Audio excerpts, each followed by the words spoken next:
जय हिंद दोस्तों, वंदे मातरम, भारत माता की जय। मैं मिंटू और आप सबको अपने यूट्यूब चैनल में स्वागत करता हूं। दोस्तों, आज एक नए महत्वपूर्ण टॉपिक पे बात करने जा रहा हूं, जिसका नाम है, हेडलाइन है आरक्षण। आरक्षण सिस्टम, जो रिजर्वेशन सिस्टम पूरे देश में एक काफ़ी बहुत बड़े व्यापक पैमाने पर एक रूप ले लिया है। और यह हमें बराबर देखने के लिए समाचारों में, अखबारों में और समाजों के बीच में ऐसा देखने के लिए मिलता है कि इसको लेकर हमेशा विवादित रहती है। और पूरे देश में इस जो भी राजनीतिक पार्टियां हैं, वो सत्तारूढ़ पार्टियों के अगेंस्ट में हमेशा इसको लेकर आंदोलन करते रहते हैं। तरह तरह की बातें फैलाई जाती है, लोगों के बीच में कुछ अफवाहें फैलाई जाती है, आरक्षण हटाना, आरक्षण नहीं हटाओ, आरक्षण बचाओ, तरह तरह के ऐसे एक मुद्दा उठाते हैं। और जिसको चलते वो अपना राजनीतिक पार्टियां, जो विपक्ष पार्टी होती है, वो अपना कुछ ऐसे भी होते हैं जो इसका फ़ायदा भी उठाते हैं। और ये सब चीज़ को लेकर हमेशा एक सरकार, जो वर्तमान सरकार होती है, सत्तारूढ़ पार्टी होती है, और एक अगेंस्ट पार्टी, इन दोनों के बीच में कुछ मुद्दा नहीं मिलता है तो ये आरक्षण की बात आ जाती है। और आरक्षण को लेकर पूरे देश में लोगों के बीच में नफरत की भावना फैलाना शुरू कर दिया जाता है। लेकिन इसके पहले हम जानेंगे कि आखिर आरक्षण क्यों जरूरी है और आरक्षण है क्या। तो हमने कुछ टॉपिक नोट्स किया है जो हम आपको बताएंगे कि आरक्षण क्या है, और दूसरा है कि आरक्षण क्यों जरूरी है, तीसरा है आरक्षण किसे मिलना चाहिए, चौथा है आरक्षण से किसे फायदा मिला, पांचवा है पूना पैक्ट क्या है। तो हम दोस्तों बात करेंगे सबसे पहले फिफ्थ लाइन, जो पूना पैक्ट जिसको हम कम्युनल अवार्ड भी कहते हैं, और इसको हम सांप्रदायिक पंचाट भी कहते हैं। तो ये चीज़ को हमको समझने के लिए हमको पहले जाना पड़ेगा सन 1930 में जाना पड़ेगा। इसको समझने के लिए हमको 1930 मतलब उस समय की हम बात कर रहे हैं जिस समय हमारे देश में ब्रिटिश हुकूमत थी, मतलब अंग्रेज़ों की शासन थी। ठीक है, अंग्रेज़ों की शासन थी, क्योंकि हमारा देश जो आज़ाद हुआ था 1947 में आज़ाद हुआ था। तो इसको समझने के लिए, आरक्षण को समझने के लिए हमको सबसे पहले जाना पड़ेगा 1930 में। और इससे पहले हम थोड़ा पीछे जाएंगे, जो हम देखेंगे कि हमारा देश में जब से सिंधु सभ्यता से लेकर आज तक, वर्तमान परिस्थिति तक, वर्तमान भारतीय इतिहास तक देखा जाए तो निम्न वर्गों के लोगों को हमेशा एक हीन भावना के लोगों से देखा जाता है। और लोग देखते भी हैं, आप लोग भी अपने आसपास समाज में, अपने गांव में, अपने पड़ोस में देखते होंगे कि आज भी कुछ ऐसे प्रथाएं चल रही है जो उच्च वर्ग के लोग हैं और निम्न वर्ग के लोगों को हमेशा उनको शोषण करते हैं और साथ ही उनको हीन भावना से देखते हैं। इन सब से निपटने के लिए लोगों के बीच में ऐसा देखा गया कि जब सन 1930 में प्रथम गोलमेज सम्मेलन हुआ था, आप लोग को पता होगा, जिसने इतिहास, भारतीय इतिहास पढ़ा होगा, उनको पता होगा कि गोलमेज सम्मेलन, ठीक है, गोलमेज सम्मेलन 3 हुआ था। एक 1930, ठीक है, दूसरा 1931 और तीसरा 1932। इसमें जो भारतीय संविधान निर्माता हमारे भीमराव अंबेडकर थे, डॉक्टर भीमराव अंबेडकर जो थे, ठीक है, बी आर अम्बेडकर,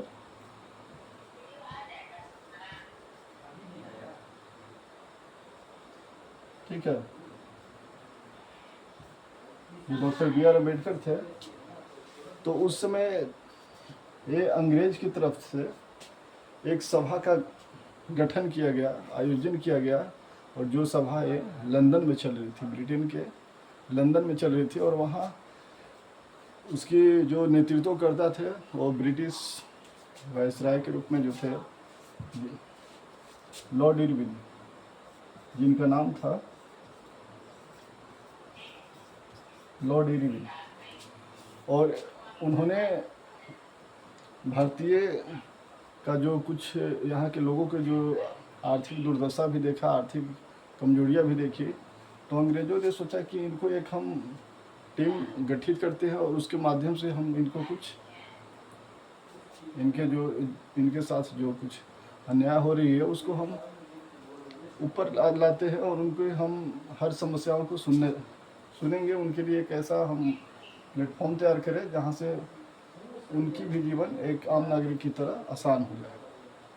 तो इसमें हुआ था कि प्रथम गोलमेज सम्मेलन 30, 31 और 32 3 इयर्स कंटिन्यू चला, जिसमें भारत की तरफ से कांग्रेस के रूप में जो लीडर थे वो B.R. अम्बेडकर थे, और एक बार महात्मा गांधी जी भी गए थे जो 1932 में गए। तो लॉर्ड इरविन के साथ जो समझौता चल रही थी तो उसमें काफ़ी 3 साल तक कंटिन्यू चला। तो B.R. अम्बेडकर ने, डॉक्टर B.R. अम्बेडकर साहब ने अपना मांग रखे कि हमारे देश में, मेरा देश तो अब आज़ादी की ओर चल पड़ा है, जो हिसाब से हमारे देश के स्वतंत्रता सेनानी अंग्रेज से लड़ रहे थे, तो इनको पूरा विश्वास था कि आने वाला कल हमारे लिए आज़ादी का समय आ जाएगा। तो इनको देखा गया कि डॉक्टर B.R. अम्बेडकर साहब जब अपने युवावस्था में थे, बचपन अवस्था में थे, तो उन्होंने कई बार ऐसा फेस किया कि जब वो स्कूल कॉलेज में पढ़ाई करने जाते थे तो उनको लोग एक निम्न वर्ग के जाति समझ के उनके साथ कोई क्लास में जाने देने से रोकना था, उनके साथ कोई बैठना पसंद नहीं करता था, ना उनके साथ कोई बातें करना पसंद करता था। तो इन्होंने अपनी जो दर्द, जो पीड़ा सहे है, तो इन्होंने अपने पढ़ाई करने के बाद ये चीज़ को ठान लिया कि मैं आने वाले कल के लिए अपना भारत में अपने कलम के बल पे अपने अधिकार को लेंगे। तो इस समझौते में परिणाम स्वरूप इन्होंने अपना मांग रखा कि भाई हमें देश की आज़ादी के बाद जो भारतीय संविधान सभा का जो निर्माण हो रहा था, तो उसमें इन्होंने कहा कि मुझे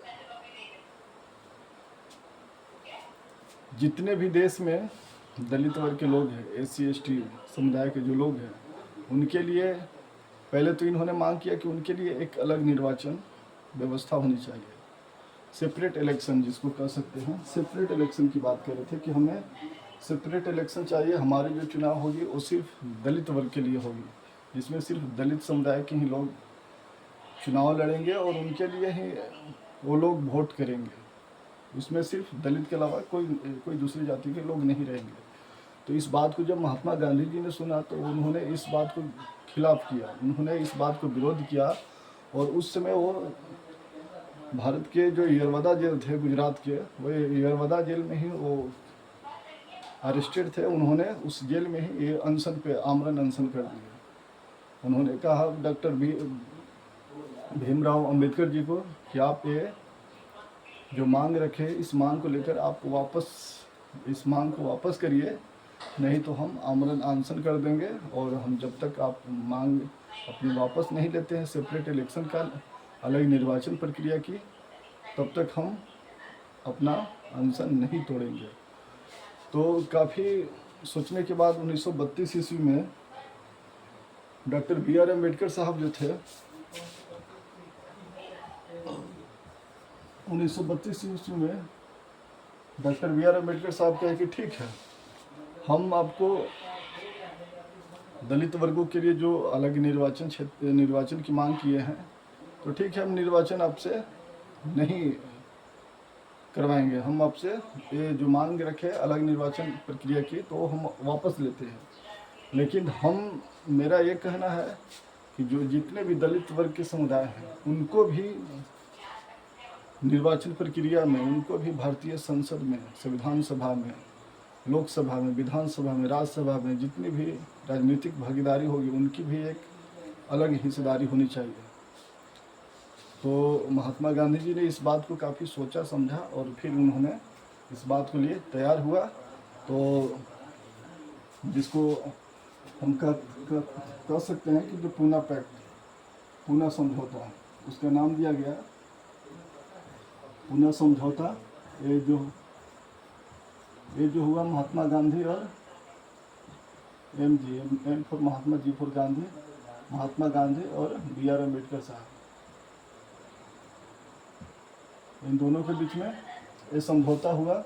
और इस समझौता में तय किया गया कि दलित वर्ग के लिए अलग निर्वाचन प्रक्रिया नहीं रहेगी, बल्कि उनके लिए सीटों का अलग से प्रावधान किया जाएगा। ठीक है, तो चलते हम इस आगे बढ़ते हैं। इसके बाद फिर आती है आरक्षण। आरक्षण क्या है? तो आरक्षण हमने बता दिया कि जो लोअर कैटेगरी के लोग थे उस समय, जैसे दलित समुदाय थे, और उस समय के लोग जो थे उच्च वर्ग के लोग थे, तो उनको अंग्रेज की तरह ही अपने ही देश के लोगों के शोषण करना शुरू कर दिए थे, जिसका परिणाम स्वरूप बहुत भयानक देश में एक आक्रोशित पैदा हुए थे। क्योंकि भाई आज़ादी की लड़ाई में तो ऐसा तो नहीं था कि सिर्फ उच्च वर्ग के लोग ही भागीदारी लिए थे। उस समय हिंदू मुस्लिम सारे धर्मों के लोगों ने भाग लिया, और जिसका परिणाम स्वरूप हुआ कि हमें आज़ादी मिली। ठीक है, तो उसके आधार पे आरक्षण, क्योंकि छुआछूत की भी अवधारणाएं उस समय बहुत तेज़ी से था। लोग निम्न वर्ग के जो लोग थे, दलित समुदाय के लोग थे, पिछड़े वर्ग के लोग थे, उनको कुएं से पानी नहीं पीने दिया जाता था। उस समय तो कुआं ही था, तालाब थे, तालाब से भी पानी नहीं पीने दिया जाता था। साथ में उनको बैठने नहीं दिया जाता था, और इसके साथ साथ उनको स्कूली शिक्षा से भी वंचित किया जाता था। ठीक है, तो इसके चलते आरक्षण सिस्टम आया, रिजर्वेशन सिस्टम, और इसको लाने के मुख्य श्रेय जो है डॉक्टर BR अम्बेडकर साहब। दूसरा है कि आरक्षण क्यों जरूरी है? तो आरक्षण डॉक्टर BR अम्बेडकर साहब के मन में एक ही ख्याल आया कि भाई जो उच्च वर्ग के लोग हैं, आज़ादी के बाद जो धनी संपत्ति है, जो पूंजीपति लोग हैं, वो तो अपना जीवन अपने हिसाब से जी लेंगे, लेकिन जो निम्न वर्ग के लोग हैं, जो दलित समुदाय हैं, जो पिछड़े वर्ग है, उनके लिए आपने क्या देख रहे हैं? उनको तो इस दुख से उबरने में, उनकी अपने जीवन को, उनके लेवल जीने में तो काफ़ी समय लग जाएगा, और उनके पास कुछ है भी नहीं कि वो अपनी जीवन यापन उस लेवल से कर पाएंगे। तो इसके लिए यह हुआ कि आरक्षण क्यों जरूरी है। ठीक है, तीसरा हो गया कि आरक्षण किसे मिलना चाहिए। तो आरक्षण उसे मिलना चाहिए जिनकी आर्थिक स्थिति दम लाचार है, वैसे लोग जो जिनके जीवन यापन सही से कर सकते हैं, कि अपना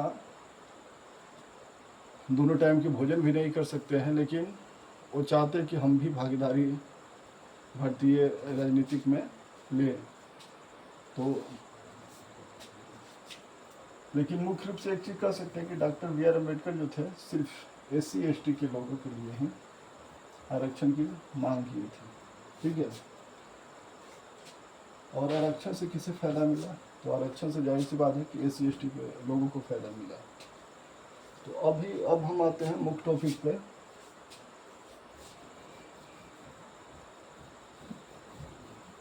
कि आरक्षण से अभी तक फ़ायदा जो मिला है, इसको हम देखते हैं कि हमारे देश में उस समय के आरक्षण की जो प्रावधान थे, उससे अब तक का क्या हुआ। तो हम चलिए इससे पहले हम जानेंगे कि देश के राजनीति में आरक्षण की भूमिका, देश के राजनीतिक में आरक्षण की भूमिका हम पहले समझें। तो हम जानेंगे कि देश में कुल जो राज्य की संख्या 28 है, और केंद्र शासित प्रदेशों की संख्या 8 है। ठीक है, और इसमें हम जानेंगे कि देश में कुल राज्यसभा की सीटें 250 मैक्सिमम है, लेकिन वर्तमान में भी राज्यसभा के जो सांसद होते हैं, राज्यसभा सांसद, उनकी अभी वर्तमान सीटों की संख्या 245 है, और कुल लोकसभा की सीटें 550 है, लेकिन निर्वाचित सदस्यों की संख्या 543 है। ठीक है, तो इन्होंने उस समय अपना मांग जो रखे थे, अभी इस पे हम विस्तार रूप से बता रहे हैं।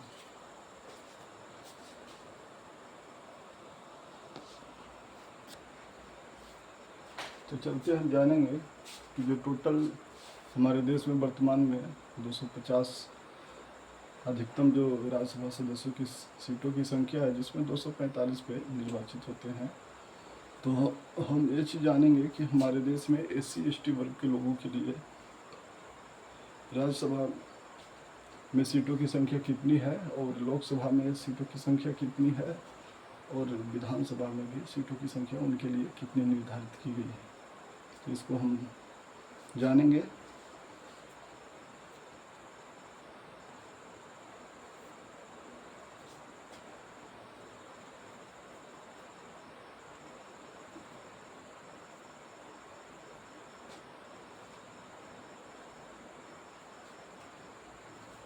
तो हम बात करेंगे लोकसभा सीटों की संख्या, जो वर्तमान में 543 है, जिसमें SC कैटेगरी के लोगों के लिए सीटों की संख्या जो है 84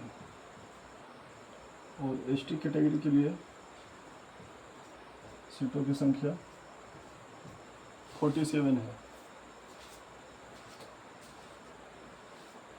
तो आपको यहाँ समझना होगा कि देखिए, देश में टोटल सीटों की संख्या है लोकसभा के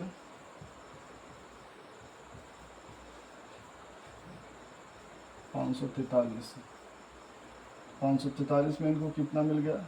7 4 11 और 8 4 12 13, ठीक है। 131, मतलब 131 जो 84 सीटों की संख्या है SC कैटेगरी के लिए। तो पूरा देश के 28 राज्य और जो 8 केंद्र शासित प्रदेश है, उन सब में चिन्हित किया गया है। जैसे बिहार में, हम आगे बताएंगे कि बिहार में SC कैटेगरी के लिए सीटों की संख्या कितनी है और ST कैटेगरी के लिए सीटों की संख्या कितनी है। तो आप एक चीज़ समझिए कि SC कैटेगरी के लिए 84 सीट है, तो पूरे देश में है, 28 राज्य में। तो कम से कम उन्होंने BR अम्बेडकर साहब ने ये सोचा कि भाई 84 सीट जो हुआ SC कैटेगरी के लिए, लेकिन इन्होंने मांग बहुत ज़्यादा किया था, लगभग 200 के प्लस मांग किए थे, ठीक है। तो कोई ना कोई जो 84 सीट पे चुनाव लड़ेगा वो तो SC कैटेगरी के ही, SC जाति के ही लोग होंगे, चाहे जो भी हो। मतलब आप 28 राज्यों में किसी भी राज्य में जाइए, तो जो 84 सीट वो चुनाव लड़ेंगे, तो उसमें तो SC जाति के ही लोग लड़ेंगे और उनकी ही जीत होगी, क्योंकि दूसरी जाति के लोग तो इस 84 सीटों पे वो आएंगे नहीं। और ST कैटेगरी के लिए 47, देश के 28 राज्य में और 8 केंद्र शासित प्रदेशों में, हालांकि 8 केंद्र शासित प्रदेशों में सभी में लोकसभा की सीटों की संख्या नहीं है। तो बताइए कि ये तो फिर अपना 131 सीट पे इनकी पक्का है। और 543 में जब इनकी सीटों की संख्या, इनके सदस्यों की संख्या 131 है, तो 100% नहीं कह सकते हैं, लेकिन 80% ज़रूर इनके जाति के लोग होंगे जो अपने समाज के लिए, अपने नीचे जातियों के लिए बात उठाएंगे और संसद में अपना बात रखेंगे, ताकि उनकी भी जो जीवन यापन है ऊपर उठ सके, ठीक है। और अब हम फिर देखेंगे कि जो विधानसभा की है,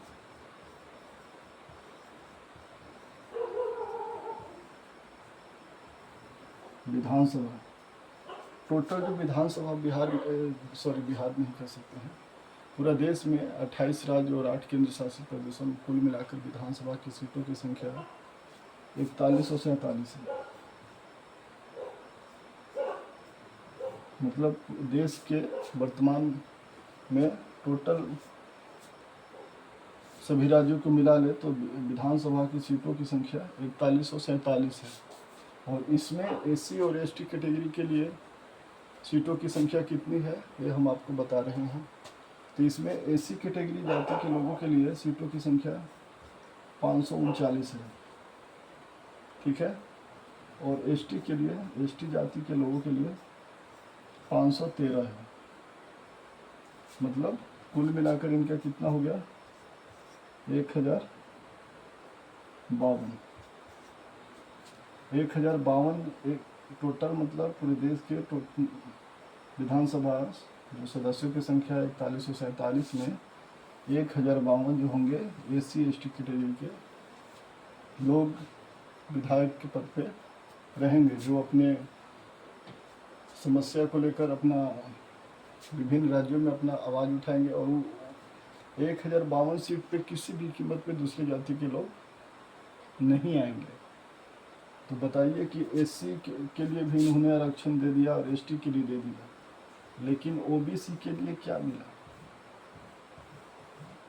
ये तो इनका फिक्स हो गया ना कि कम से कम 4147 में 1052 जो विधायक होंगे वो SC और ST कैटेगरी के लोग ही होंगे किसी भी कीमत में, किसी भी परिस्थिति में। लेकिन देश में OBC के जो संख्या है 50% से भी अधिक है।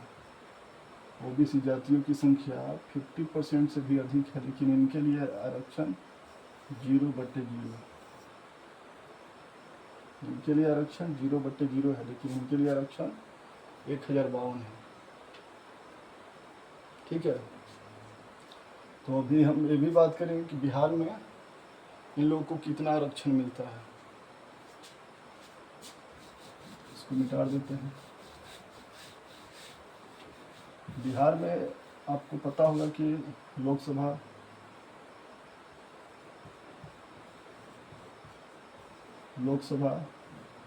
जो सीटों की संख्या 40 है। ठीक है, लोकसभा सीटों की संख्या 40 है, जिसमें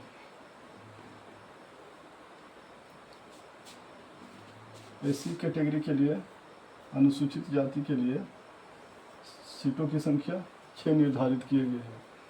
और इसका फायदा जो आज तक जो उठा रहे हैं, लगभग आप बता सकते हैं कि 30 वर्षों से अधिक समय से सिर्फ एक ही परिवार के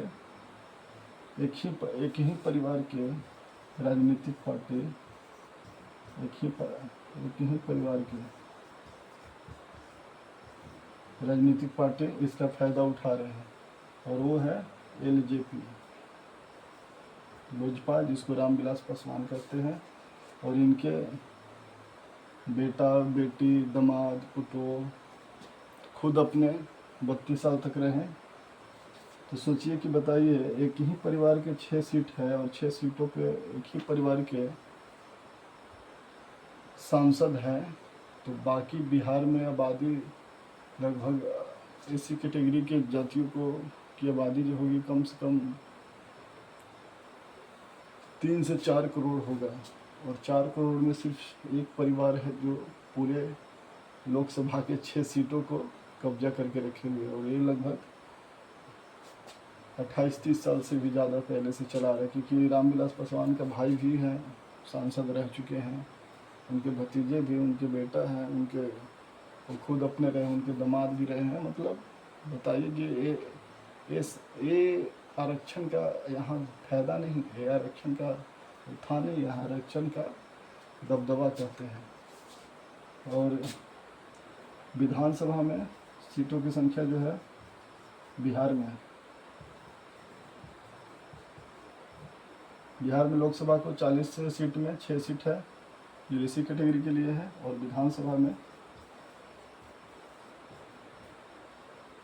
जो सीटों की संख्या है टोटल 243 में इतना है, 243 में SC जाति के लिए 48 और ST के लिए 3, मतलब टोटल 51। 243 में 51 ऐसे विधानसभा सदस्य होंगे, विधायक होंगे, जो SC और ST कैटेगरी के जातियों के लिए जाति के ही परिवार से आएंगे। और ST कैटेगरी मतलब अनुसूचित जाति, अनुसूचित जनजाति। इन्हीं के किसी भी सदस्य को किसी भी कीमत पे 51 विधायक जो बिहार में होंगे वो इन्हीं जाति के 2 वर्गों के लोगों से होंगे। लेकिन आपको एक चीज़ और बता रहे हैं कि बिहार में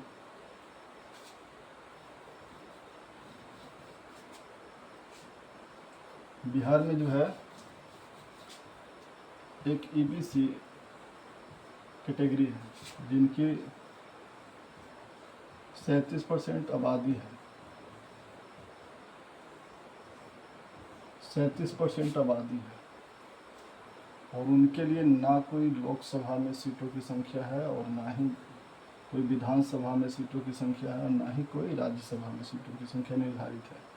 तो बताइए कि देश में ईबीसी के वर्ग से बिहार में ईबीसी के लोग 37% आबादी है, जो बिहार में सबसे ज़्यादा आबादी 37% ईबीसी के वर्ग में है, और इनके लिए ना कोई एक विधायक का सीट रिजर्व है, ना कोई लोकसभा का और ना ही राज्यसभा का। और जबकि एससी कैटेगरी के लोग, एससी जातियों के लिए, एससी कैटेगरी के लोग के लिए 48 विधायक और एसटी कैटेगरी के लिए 3 विधायक, टोटल 51 जो सीट है वर्तमान में बिहार के राजनीतिक में, बिहार की विधानसभा क्षेत्र में, और किसी भी कीमत पे 51 विधायक एससी एसटी के लोग बनेंगे। लेकिन एबीसी के कैटेगरी के लिए, एबीसी जनजाति के लिए, एबीसी के अत्यंत पिछड़ा वर्ग इसको हिंदी में कहते हैं, इनके लिए कोई सीटों की रिजर्वेशन सिस्टम नहीं है। तो ये सब चीज़ों को देखने पे लगता है कि आरक्षण भाई किसको मिल रहा है और आरक्षण किसे मिलना चाहिए था। ठीक है, आप लोग भी समझ रहे होंगे। थोड़ा सा हम अभी ड्यूटी करके आए इसलिए पढ़ाने में असमर्थ हो रहे हैं, मतलब सही से थोड़ा बहुत मुझे नींद आ रही है, लेकिन मैं फिर से कुछ इसमें एरर आएगी तो उसको सुधारने का प्रयास करूँगा। ठीक है, और हम चाहते हैं इस वीडियो को अधिक से अधिक आप लोग शेयर करें और आप लोग देखें और आप लोग समझें आरक्षण क्या है, आरक्षण क्यों जरूरी है और आरक्षण किसे मिलना चाहिए। और बिहार में इतनी सबसे बड़ी आबादी ईबीसी के लोग हैं, लेकिन इनके लिए कोई लोकसभा नहीं, कोई राज्यसभा नहीं, कोई विधानसभा नहीं। तो तब तक के लिए हम विदा लेते हैं, आप लोग मेरे साथ बने रहिए। जय हिंद, जय भारत।